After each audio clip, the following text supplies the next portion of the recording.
ನಮಸ್ಕಾರ ಸ್ನೇಹಿತರೆ, ನಮ್ಮ ಮೈಥಾಲಜಿ ಮೀಡ್ಸ್ ಮೀ ಚಾನೆಲ್ಗೆ ನಿಮಗೆಲ್ಲರಿಗೂ ಸ್ವಾಗತ. ಇಂದಿನ ವಿಡಿಯೋದಲ್ಲಿ ನಾವು ತಿಳಿಯುವಂತ ಮಾಹಿತಿ ಗೋಸ್ವಾಮಿ ತುಳಸಿದಾಸ್ ಅವರ ಬಗೆಗಿನ ಮಾಹಿತಿಯನ್ನು ತಿಳಿಯೋಣ ಬನ್ನಿ. 16ನೇ ಶತಮಾನದ ಗೋಸ್ವಾಮಿ ತುಳಸಿದಾಸರು ಭಾರತದ ಅತ್ಯಂತ ಶ್ರೇಷ್ಠ ಭಕ್ತಿ ಭಾವ ಸಾಮ್ರಾಜ್ಯ ಪಂಥದ ಕವಿ, ಸಂತ ಮತ್ತು ತತ್ವಜ್ಞಾನಿಯಾಗಿದ್ದರು. ಹರಿ ಅನಂತ ಹರಿ ಕಥಾ ಅನಂತ ಕಹಿ ಸುನಹಿ ಬಹು ಬಿದಿ ಸಬು ಸಂತ. ಇದರ ಅರ್ಥ, ಭಗವಂತನು ಅನಂತವಾಗಿದ್ದಾನೆ ಮತ್ತು ಅವನ ಕಥೆಗಳು ಸಹ ಅನಂತವಾಗಿದೆ. ಸಾಧು ಸಂತರು ಇದನ್ನು ವಿವಿಧ ರೀತಿಯಲ್ಲಿ ಹೇಳುತ್ತಾರೆ ಮತ್ತು ಕೇಳುತ್ತಾರೆ. ತುಳಸಿ ಭರೋಸೆ ರಾಮ ಕೆ ನಿರ್ಭಯ ಹೋ ಕೆ ಸೋಯೆ, ಅನ್ಹೋನಿ ಹೋನಿ ನಹಿ ಹೋನಿ ಹೋ ಸೋ ಹೋಯೆ.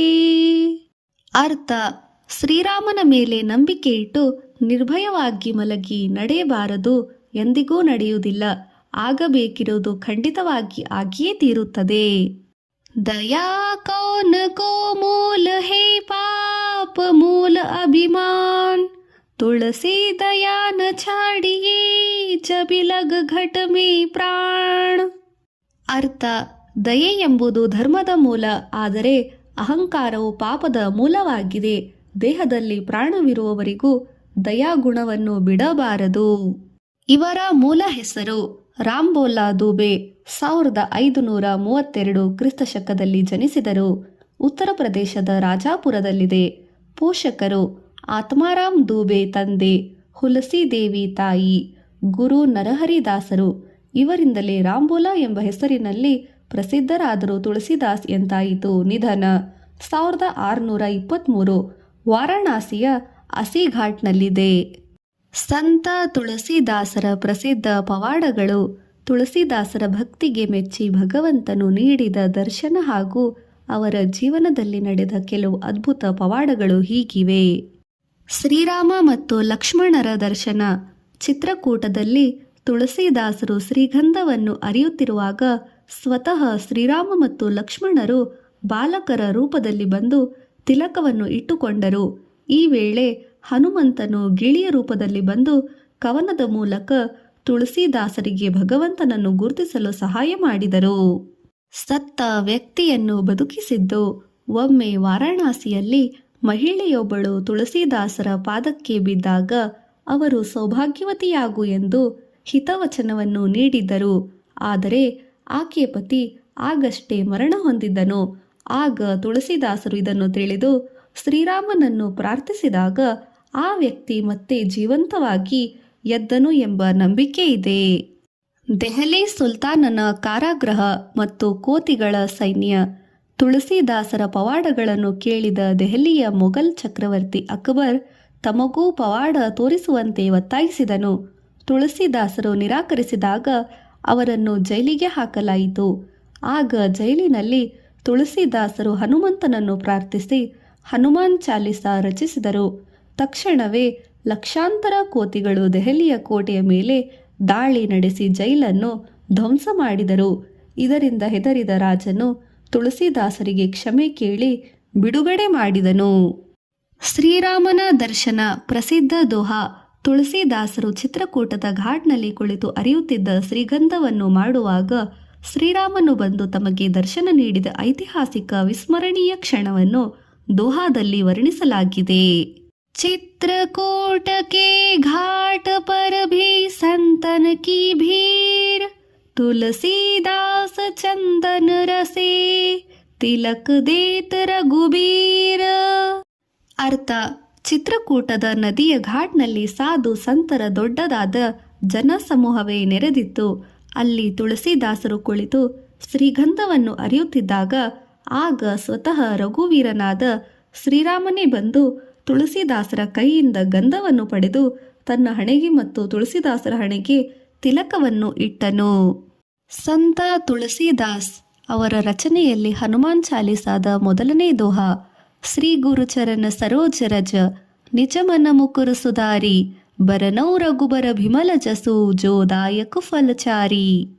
ಅರ್ಥ: ನನ್ನ ಪೂಜ್ಯ ಗುರುಗಳ ಶ್ರೀಚರಣ ಕಮಲಗಳ ಧೂಳಿನಿಂದ ನನ್ನ ಮನಸ್ಸಿನ ಕನ್ನಡಿಯ ಕಲ್ಮಶವನ್ನು ತೊಳೆದು ಸ್ವಚ್ಛಗೊಳಿಸುತ್ತೇನೆ.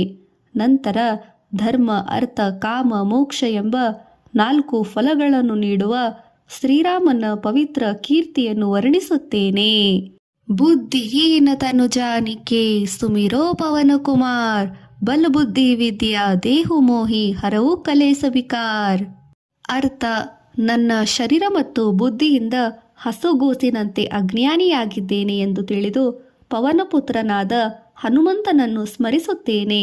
ಎಲೆ ಹೇ ಹನುಮಂತನೇ, ನನಗೆ ಬಲ, ಬುದ್ಧಿ ಮತ್ತು ವಿದ್ಯೆಯನ್ನು ಕರುಣಿಸು ಹಾಗೂ ನನ್ನ ಸಕಲ ಕಷ್ಟಗಳನ್ನು ಮತ್ತು ಮನಸ್ಸಿನ ವಿಕಾರಗಳನ್ನು, ದುರ್ಗುಣಗಳನ್ನು ದೂರ ಮಾಡು ಎಂದು ನಾನು ನಿನ್ನಲ್ಲಿ ವಿನಂತಿಸಿಕೊಳ್ಳುತ್ತೇನೆ. 2026 ತುಳಸಿದಾಸ್ ಜಯಂತಿಯನ್ನು ಆಗಸ್ಟ್ 19 ಬುಧವಾರದಂದು ಆಚರಿಸಲಾಗುತ್ತದೆ. ಇದು ಶ್ರಾವಣ ಮಾಸದ ಶುಕ್ಲ ಪಕ್ಷದ ಸಪ್ತಮಿ ತಿಥಿಯಂದು ಬರುತ್ತದೆ. ತುಳಸಿದಾಸ್ ಜಯಂತಿ ದಿನಾಂಕ ಆಗಸ್ಟ್ 19, 2026 ಬುಧವಾರ. ತಿಥಿ ಶ್ರಾವಣ ಶುಕ್ಲ ಸಪ್ತಮಿ. ಮಹತ್ವ: ಇವರು ರಾಮಚರಿತ ಮಾನಸ ಮತ್ತು ಹನುಮಾನ್ ಚಾಲಿಸ ರಚಿಸಿದ ಮಹಾನ್ ಸಂತ ಗೋಸ್ವಾಮಿ ತುಳಸಿದಾಸರ ಜನ್ಮದಿನ. ಆಚರಣೆ ಮತ್ತು ಪೂಜೆ: ರಾಮಚರಿತ ಮಾನಸ ಪಠಣ, ಹನುಮಾನ್ ಚಾಲಿಸ ಪಠಣ, ದೇವಸ್ಥಾನಗಳಲ್ಲಿ ವಿಶೇಷ ಪೂಜೆ.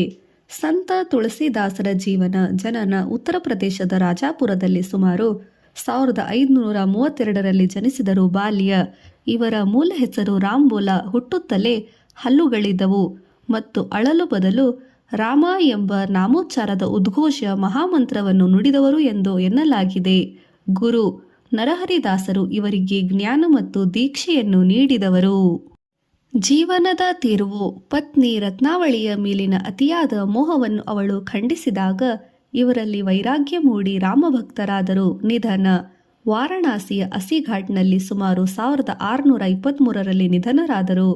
ಪ್ರಮುಖ ಸಾಹಿತ್ಯ ಕೃತಿಗಳು: ರಾಮಚರಿತ ಮಾನಸ ಅವಧಿ ಭಾಷೆಯಲ್ಲಿದೆ. ವಾಲ್ಮೀಕಿ ರಾಮಾಯಣವನ್ನು ಸಾಮಾನ್ಯ ಜನರಿಗೂ ಅರ್ಥವಾಗುವಂತೆ ಬರೆದ ಸಾಹಿತ್ಯ ಮತ್ತು ಮಹಾಕಾವ್ಯ. ಹನುಮಾನ್ ಚಾಲಿಸ ಹನುಮಂತನನ್ನು ಸ್ತುತಿಸುವ 40 ಪದ್ಯಗಳ ಅತ್ಯಂತ ಜನಪ್ರಿಯ ಸ್ತೋತ್ರ ಇವರ ರಚನೆಯಾಗಿದೆ. ವಿನಯ ಪತ್ರಿಕಾ ಶ್ರೀರಾಮನಿಗೆ ಬರೆದ ಪ್ರಾರ್ಥನಾ ಪತ್ರದ ರೂಪದಲ್ಲಿರುವ ಭಕ್ತಿ ಗೀತೆಗಳು. ಕವಿತಾವಳಿ ಮತ್ತು ದೋಹಾವಳಿ ಭಕ್ತಿ, ಜ್ಞಾನ, ವೈರಾಗ್ಯ ಮತ್ತು ನೀತಿಯನ್ನು ಸಾರುವ ಸುಂದರ ದೋಹಾಗಳ ದ್ವಿಪದಿ ಸಂಗ್ರಹ. ಇವರಲ್ಲಿ ಪ್ರಸಿದ್ಧ ದೋಹಾಗಳು: ಹರಿ ಅನಂತ ಹರಿ ಕಥಾ ಅನಂತ, ಕಹಿ ಸುನಹಿ ಬಹು ಬಿಧಿ ಸಬು ಸಂತ. ಇದರ ಅರ್ಥ: ಭಗವಂತನು ಅನಂತವಾಗಿದ್ದಾನೆ ಮತ್ತು ಅವನ ಕಥೆಗಳೂ ಸಹ ಅನಂತವಾಗಿದೆ. ಸಾಧು ಸಂತರು ಇದನ್ನು ವಿವಿಧ ರೀತಿಯಲ್ಲಿ ಹೇಳುತ್ತಾರೆ ಮತ್ತು ಕೇಳುತ್ತಾರೆ.